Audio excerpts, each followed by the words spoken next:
Last interview तक पहुंच के भी उसके बाद भी सिलेक्शन नहीं हो रहा था। पैसे तो उतने थे नहीं ना मेरे पास कि मैं से हाईएस्ट सैलरी पैकेज, जी हाँ, सब कुछ बताऊंगी। बेस्ट जॉब लेना ही है मुझे एनी हाउ। मैं हर रोज अपने दोस्तों के साथ मॉक इंटरव्यू कर रही हूँ। माय फादर वाज लाइक, मैं नहीं भेजूंगा, जो करना है कोलकाता में कर। हेलो बंधुगण, कैसे हैं आप लोग? वेलकम टू माय चैनल बोल नतुली। मेरा नाम है तुलिका सरकार और अब बस शुरू करते हैं वीडियो को। तो कहानी है बंधुगण, जब मुझे कॉलेज में मिला था सबसे हाईएस्ट सैलरी पैकेज, जी हाँ, कैसे कब क्या हो गया सब कुछ बताऊंगी। तो थोड़ा बहुत कॉलेज का बता देती हूँ। मैंने पढ़ाई किया है footwear design and development institute Kolkata से और मैंने किया है फुटवेयर टेक्नोलॉजी। तो भाई लास्ट सेमेस्टर का वक्त था और प्लेसमेंट शुरू होने वाला था। मैं फुल प्रिपेयर्ड थी, लेकिन उस टाइम ना कोलकाता में बहुत अच्छे कंपनीज नहीं आ रहे थे, कुछ कुछ चुनिंदा कंपनीज आ रहे थे। तो आई वॉज प्रिपेयर्ड कि जो भी कंपनी आएगी I am going to give my best. मैं हर रोज अपने दोस्तों के साथ मॉक इंटरव्यू कर रही हूँ। रिज्यूमे मेरा रेडी था, कपड़े रेडी थे, सब डन। शुरू हो गया प्लेसमेंट का प्रोसीजर, आने लगे कंपनीज। आई वॉज रेडी, मैं गई, इंटरव्यू दी, बढ़िया। और हम सब दोस्त बैठे, अब आएगा रिजल्ट, अब आएगा रिजल्ट। और रिजल्ट आया, सबका नाम बोला गया जो लोग सिलेक्टेड थे। फिर मैम वापस चली गई एंड आई वाज लाइक कि मैम मेरा नाम है इसमें। एंड शी वाज लाइक कि नहीं तो you are not selected. I was like अब मैं क्या करूं, मैं कहाँ जाऊं, अब मैं क्या करूंगी? मुझे कुछ समझ में आया नहीं। थोड़ी देर बैठी, दिमाग शांत किया, फिर मम्मी को कॉल की। मैंने बोला ऐसे ऐसे हो रहा है मम्मी, मैं क्या करूं? मम्मी बोली तू चिंता मत कर, विल फिगर इट आउट। मैंने बोला ठीक है यार, कुछ तो करते रहना है, ऐसे थोड़ी ना हार के जाने वाली हो। कहते हैं ना, अगर आपकी चाह है तो राह तो बिल्कुल मिलेगी। मिल गया मुझे अपॉर्चुनिटी, मिला footwear design and development institute Noida से। उस टाइम हमारे कॉलेज के 11 कैंपस थे and the main campus was Noida campus. और पता चलता है हमें कि नोएडा में प्लेसमेंट फेयर होने वाला है, वो भी 10 दिनों का। बहुत सारी कंपनीज आने वाली है और बहुत सारी अपॉर्चुनिटीज। मैंने पापा को कॉल किया, मैंने बोला पापा मुझे जाना है please. My father was like, मैं नहीं भेजूंगा, जो करना है कोलकाता में कर। क्या करेगी अकेले वहां पे? मैंने बोला मेरे दोस्त जा रहे हैं पापा साथ में, मुझे प्लीज जाने दो। ही वाज लाइक कि नहीं, मैं नहीं जाने दूंगा। I started crying. My father was not understanding. मैंने बोला अब मैं क्या करूं? पैसे तो उतने थे नहीं ना मेरे पास कि मैं जाऊं और रह लूं, और कैसे क्या करूं? I was like no idea. तो मम्मी का कॉल आया, मम्मी बोली तेरे पास इतने पैसे हैं, टिकट करके पहुंच जाएगी। मैंने बोला हाँ। मम्मी ने बोला तू टेंशन मत ले, तू पैकिंग कर, मैं देख लूंगी। मैंने बोला ठीक है, ओके। पैकिंग वैकिंग कर लिया। ऑलमोस्ट 10-15 दोस्त हम लोग साथ में जा रहे थे, तो सबका टिकट एक साथ हो गया और हम लोग सिटिंग एसी चेयर में जा रहे थे कोलकाता से दिल्ली। और वो ट्रेन लेट, 24 घंटे बाद हम पहुंच रहे। तो मैं पहले से ही कॉल कर दी थी जिस पीजी में मैं रहती थी इंटर्नशिप में। इंटर्नशिप मैंने दिल्ली से ही करी थी। तो मैंने बोला कि भाई जगह खाली है क्या? तो उन्होंने बोला हाँ आ जाना। अब मैं वहां चली गई दिल्ली में उतरने के बाद। अब मम्मी का कॉल आया, मैंने पापा से बात कर ली है, पापा ने अकाउंट में पैसे भेज दिए। मैंने बोला चलो ठीक है, ओके। अब फुल फोकस, वो 10 दिन बेस्ट जॉब लेना ही है मुझे एनी हाउ। अब इस बीच में दिल्ली तो पहुंच गई सर्दी में, लेकिन मेरे पास कुछ था नहीं। लेटी हुई थी ठंडी में, थुड़थुड़ा रही थी। तब तक आगे जो मेरी रूममेट थी कह रही तुलिका तुम कहाँ से आई? मैंने बोला अरे दी ऐसा ऐसा है। तो उसने बोला मैं दे देती हूँ तुम्हें रजाई, इसे ओढ़ो, नहीं तो कैसे रहोगी। चलो ठीक है यार, मतलब ऐसे मौके पे अगर कोई साथ दे रहा है बहुत बड़ी बात है।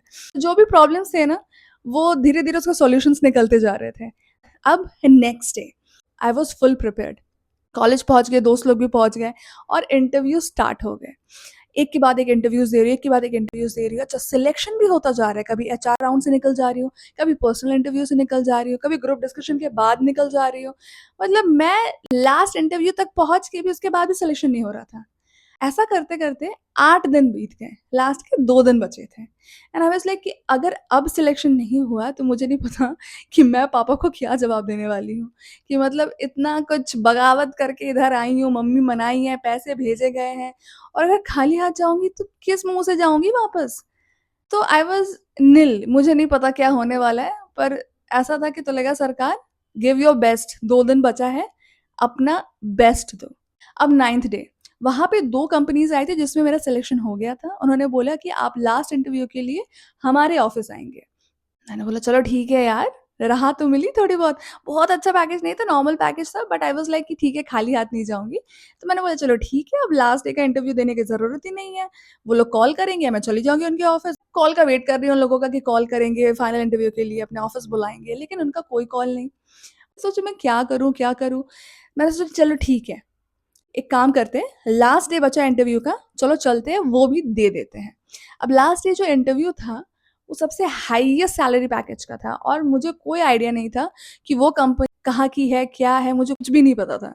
मैंने बस नाम देखा कि अच्छा ये नाम है कंपनी का, थोड़ा बहुत जो बेसिक चीज़ें होती हैं वो गूगल किया, पढ़ लिया एंड उस कंपनी में 5 राउंड थे।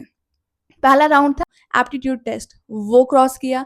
फिर था ग्रुप डिस्कशन, 13 लोग एक रूम में, 12 लड़के थे, एक अकेली मैं लड़की, जहां मुझे कोई मौका नहीं दे रहा था बोलने को, लेकिन मैंने बोला तो लेकर नहीं, यहाँ तो बोलना पड़ेगा, आप चुप नहीं रह सकते हो। जैसे ही मौका मिला धर धर धर धर धर करके मैंने बोल दिया और उसमें भी सिलेक्ट हो गई। अब ग्रुप डिस्कशन राउंड हो गया, फिर एचआर इंटरव्यू में गई, एचआर ने अच्छा खासा जो भी क्वेश्चन पूछना था पूछा, उसमें भी पार हो गई। अब पर्सनल इंटरव्यू में आ गई, उन्होंने पूछा जो भी पूछना था उनको, तो मैंने जवाब दे दिया और उसमें भी हो गया। अब उन्होंने बोला कि आपका होगा psychometric test, that is the last test. आपको एक ईमेल आएगा 24 घंटे में, उसको क्लिक करना और उसमें आपको एग्जामिनेशन देना है। मैंने बोला ओके ठीक है। अब मैं वेट कर रही हूँ घर जाने के बाद, कोई ईमेल ना आए, कुछ ना आए। अब नेक्स्ट डे हो गया। अब मैंने सोचा एक काम करती हूँ, मैं कॉलेज ही चली जाती हूँ, बगल में कॉलेज था, मैं गई कॉलेज। और कॉलेज जैसे घुसी तो दूसरे कैंपस के बच्चे थे, सब दोस्त बन गए थे and they were like, Tulika तो यहाँ कहाँ है, तुझे पुकारा जा रहा है। मैंने बोला मुझे कौन पुकार रहा है। मैं गई and the lady who was coordinating बोला कि साइकोमेट्रिक टेस्ट है तुम्हारा। मैंने बोला मैम वो तो ईमेल। उन्होंने बोला अच्छा चलो चलो ठीक है, अभी जाकर टेस्ट दो। मैंने टेस्ट दे लिया, आ गई। तो फिर उन्होंने बोला एक्चुअली ईमेल से हो नहीं पा रहा था, इसलिए हमने यहाँ ही कंडक्ट कर लिया। ठीक है मैम, मुझे एक्चुअली पता नहीं था। तो उन्होंने बोला कोई बात नहीं, चलो ठीक है, अब जो रिजल्ट आएगा तो हमें पता चल जाएगा। मैंने बोला ठीक है। अब 2-3 दिन बीत गया, अब मुझे कुछ नहीं पता कि क्या होने वाला है। मैंने 5 राउंड दे दिया है पर कोई रिजल्ट नहीं आ रहा है एंड आई वाज़ लाइक अब मुझे नहीं पता मैं क्या करूँ? क्योंकि बस 3-4 दिन और बचे थे, फिर मेरा रिजर्वेशन था बैक टू कोलकाता। मैंने सोचा चलो ठीक है, देखते हैं क्या करते हैं। अब 2 दिन हो गया मैं आराम से सोई हूँ और सुबह मेरे मोबाइल में मैसेजेस आ रहे हैं, ऐसे टिंग टिंग टिंग टिंग टिंग टिंग टिंग टिंग। क्या हो रहा है मोबाइल में? मोबाइल उठाया मैंने and I was like congratulations Talika and I was like किस लिए? और फिर मैंने देखा that I have been selected for that company जिसके बारे में मुझे कुछ आता पता नहीं था। वही लास्ट वाली कंपनी, 5 राउंड वाली, जी हाँ, सबसे हाईएस्ट पैकेज वाली। उसमें मेरा सिलेक्शन हो गया, जिसके लिए मैंने सोचा भी नहीं था। मतलब मैंने लिटरली मम्मी को फ़ोन करके बोला था, "मम्मी इसमें तो नहीं होगा, ये बहुत ज़्यादा हाई सैलरी पैकेज दे रहे हैं ये, इसमें तो ना होने वाला है मेरा।" और उसमें मेरा हो गया। घर पे कॉल किया, मम्मी वाज़ हैप्पी और कोलकाता कैंपस से I was the only one who was selected in that company. फिर क्या, घर गई, 1-2 महीने का गैप था, उसके बाद हमारी जॉइनिंग थी। तो आराम से घर पे आराम किया, पापा-मम्मी लेके गए Bangalore and they saw the office and they were so proud और मुझे भी खुद लगा यार कि कुछ करके दिखाया। तो बंधुगण पता है आपको that you are capable enough, तुम सब कुछ कर सकते हो ज़िंदगी में। तो इसलिए बंधुगण मैं यही बोलूँगी कि बस हार मत मानो, करते रहो जो करना चाहते हो। You are going to achieve it for sure. कोई कुछ भी बोले कि तू कर नहीं पाएगी, तू कर नहीं पाएगा, तुझसे हो नहीं पाएगा, लेकिन तुमसे हो पाएगा। मुझसे हुआ ना, तो आपसे क्यों नहीं होगा? बिल्कुल होगा बंधुगण। इसलिए टिके रहो, बने रहो, सपने देखते रहो, सपने पूरे होते हैं बंधुगण। And that's it for today. और अगर आपको अच्छे लग रहे मेरे वीडियोस, आपको पता क्या करना है, like, subscribe, share and comment. ये वाला चैनल, दूसरा वाला चैनल फेसबुक, इंस्टाग्राम एंड बंधुगण टेक केयर ऑफ योरसेल्फ। मिलते हैं नेक्स्ट वीडियो में, तब तक के लिए बाय बाय। ये काला क्यों नहीं होता यार एक ही शॉट में? तो कहानी कुछ नहीं है।